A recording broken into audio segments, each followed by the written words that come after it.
if I may, as you know from real estate, there are some places that are never for sale. That's true. We're sitting in one right now, Buckingham Palace that you visited as well. That's true. And having met with the owners of Canada over the course of the campaign last several months, it's not for sale, won't be for sale, ever.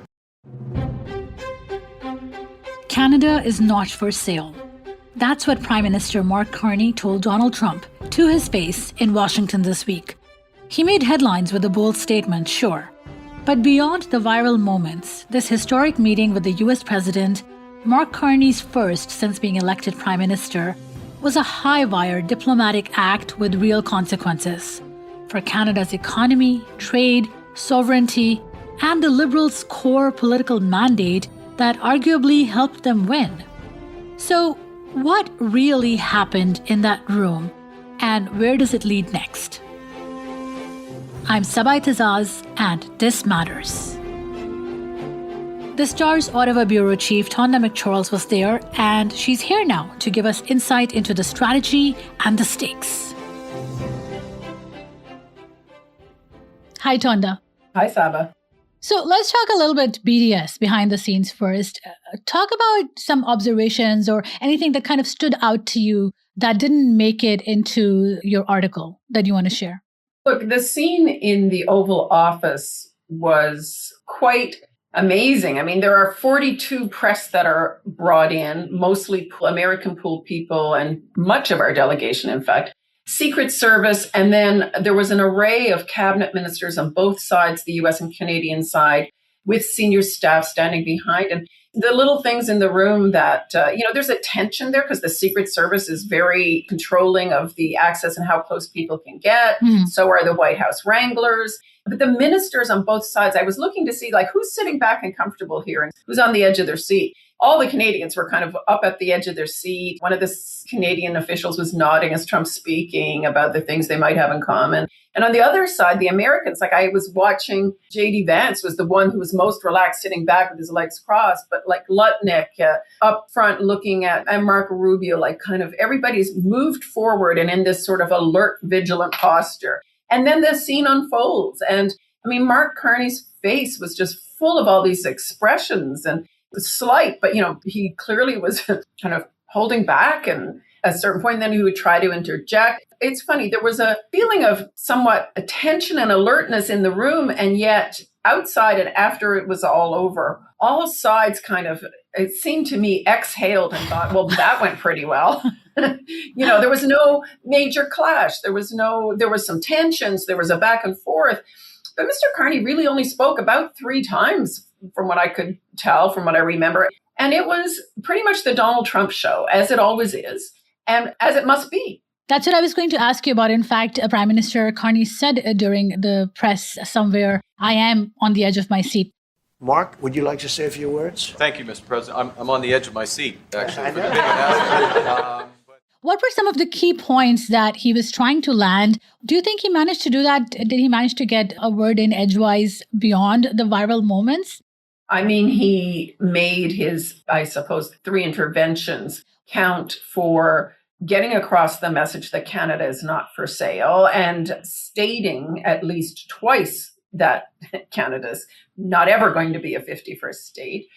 He also attempted to make the argument that his government was interested in increasing its defense spending, had worked on the border, would join with Trump on those efforts, praised Trump for revitalizing NATO and security efforts. So, but that stuff was in a much sort of quieter and quick kind of messaging from the Prime Minister. I think he had a better chance to make those points in private. And that's what we understood from the senior officials who afterwards all said the meetings went well, that the president asked Carney's opinion on a bunch of world events, discussions around China, Russia, Iran, the Middle East, although that seemed to be a much more minor point of discussion. So I think a lot happened behind the scenes in the working lunch, which was, again, with the 2 leaders and their ministers and senior staff, and in the one-on-one. There was about 75 minutes sit down, just Trump and Carney. And I mean, I imagine there was a note taker from each side in the room as well. But that seemed to be what gave Carney the impetus to come out and tell us the president absolutely agreed to renegotiate a deal in which we expect tariffs will come off.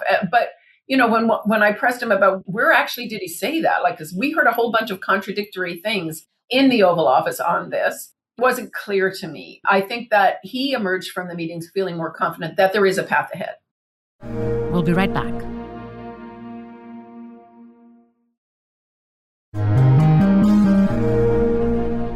And you're talking to the body language and the optics and the vibe, basically, of the room. It seems that the U.S. side had the usual sort of tendency to try and dominate. But how did things differ when it comes to Trump's interactions in the past with a former Canadian leadership, like former Prime Minister Trudeau? Was there quite a distinct difference there? I know that the Associated Press went so far as to call him as he radiated warmth. Did you feel the warmth? Well, interesting to me, the American press seemed to take it as a much warmer reception by Trump to the Canadian leader than he has had with a number of visiting foreign leaders in this second term. I attended Justin Trudeau's trips to Washington, meeting with Trump in his first term, and I was in the Oval Office for both those meetings, and I saw that dynamic in the room again, and at one of their joint news conferences. And I can't say that there was a very big difference because even, believe it or not, though Trump said yesterday that he disliked Trudeau in the end, their encounters were also publicly, at least, not antagonistic, not challenging. They were friendly. But this is a different president at a different point in his political career, in his second term, surrounded by a more hawkish group of ministers. He himself is more aggressively asserting the U.S. claim to all kinds of things, including chunks of international trade and potentially territory in Greenland, Panama, and maybe Canada, who knows, although he said he acknowledged it takes two to tango in that. But it's interesting that within his second term, that people are noticing that, he didn't disdain openly the Canadian Prime Minister. They avoided a clash, that Trump allowed him to speak, gave him some, margins where he said, 51st state, it takes two to tango, but never say never. He always got the last word in. So hard to read some of that, but I go by what my colleagues have said and who've watched him intimately on 30 other, I think there were there have been a couple of dozen people who have traipsed through the White House since Trump came back to power. And he hasn't done joint avails with many of them, only a few, including the UK Prime Minister. And Carney didn't do a joint news conference with him formally. But it seemed like Trump was willing to hear him out, put it that way. Beyond what we were seeing in front of the cameras and the viral moments, did we get anything out of it? Was basically framed around, defending Canadian sovereignty, finding some leeway with the tariffs and the Canada-US-Mexico agreement, which might be up for renewal? And that's been the core campaign promise of PM Carney as well, right? That he's the best man to deal with Trump on that. So did he make good on that in your view?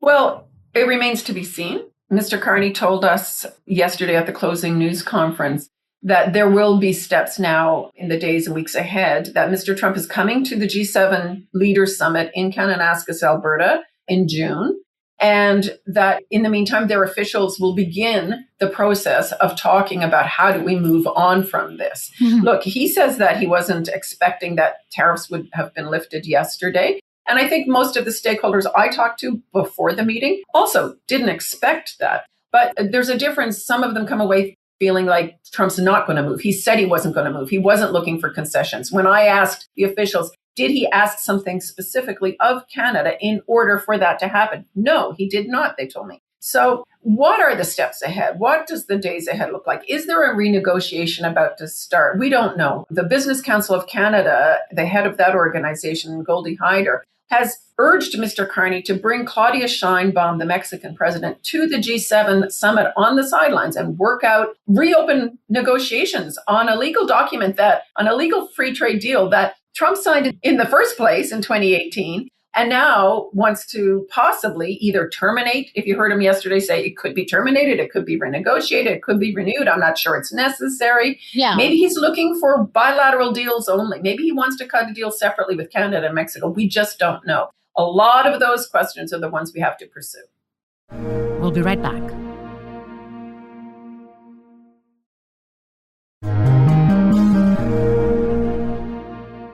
So it seemed that he didn't say anything. It was sort of non-committal from his side, but it did seem from Prime Minister Carney's presser later that there might have been some agreement on this front or some preliminary agreements. Did you get that sense? Well, that's what he answered to my question, but I've asked them to point to where Mr. Trump said that to Mr. Carney. And I expected it was he gave a clearer indication in the private meetings. To this point, as we're recording this at midday on Wednesday, I don't specifically know, I can't point to exactly where they said that and what's going to happen, but they seem confident. And so now I guess, now they have to set up an actual action plan. Who meets and when? And I think that the Canadian ministers and officials might want to start that. But honestly, the ones who were in those positions yesterday in the room may not be the ones in those same positions next week when Mr. Carney strikes a new cabinet. Was there anything in the meeting or the press availability that you feel maybe didn't make the headlines but caught your attention? Anything that comes to mind? I mean, it's funny because when the cameras go off and the wranglers are ushering everyone out of the room, you kind of then look and see what's going on and what's the body language. And they actually did, both of them seem to be content, relieved somewhat, smiling, laughing. I'm shouting out, still trying to get Mr. Trump to answer a question on NATO spending and Canada border security. And he's grinning, and I grinned back at him. And then my colleague on the other side of the room said, did this go better than with the last prime minister? And Trump grinned, yeah, I like this guy, So it's funny. They came away from it. It seemed like once the press got out of the room, so did the tension. Right. And how has the Canadian public responded? I know it's really soon, but what's been the initial reaction to Prime Minister Carney's handling of this meeting? I've been seeing TikTok, and it's quite a flutter with praise for Carney and how they call it reverse psychology Trump. What do you think? I mean, I've seen a range of reaction, to be honest. I've seen a lot of business reactions saying it's a new beginning of a relationship. It's a reset. I've seen sectoral representatives on the steel and aluminum side actually wonder, will the tariffs ever be lifted off their sectors? They know his ultimate goal is to bring that manufacturing back to the States. To be honest, I am a bit surprised the extent to which the reaction was so positive, given that there was no concrete takeaway, given that we did not hear Trump publicly either say anything that he wants of Canada, that he will change his mind on tariffs, or that he is going to absolutely strike a new deal. In public, he didn't say that to us. So the reaction has been, I would say, sort of, from what I can tell, more positive than I expected it would be given what we witnessed publicly. Mm-hmm. But I don't rule out that privately there was a whole other thing going on. No concrete takeaway as such. That was going to be my last question as well. What's your main takeaway from observing closely and reporting on this in terms of looking ahead for the future of Canada's most important bilateral relationship and Canada's diplomatic strategy towards the U.S.? What do you see? Look, even if those ministers who were on the Canadian side of the couches aren't in those roles next week, which some of them maybe, some of them won't. But on the U.S. side, I saw they're all listening very carefully to what Trump says and where he wants to go. And they'll carry out his marching orders no matter what. Mm-hmm. That's what it felt like. So I think much depends on Trump's willingness to now engage diplomatically. That will give everybody their marching orders. Doesn't matter how much Carney wants to both strike a new deal or diversify trade or what have you. Very much depends on Mr. Trump. He's the decision maker.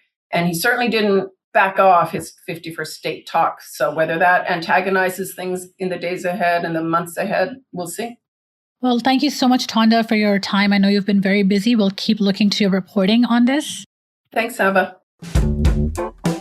I was talking to the Star's Ottawa Bureau Chief, Tonda MacCharles. You can read more of her reporting and analysis on thestar.com, and do consider subscribing to support our journalism. And always stay tuned to This Matters wherever you get your podcasts.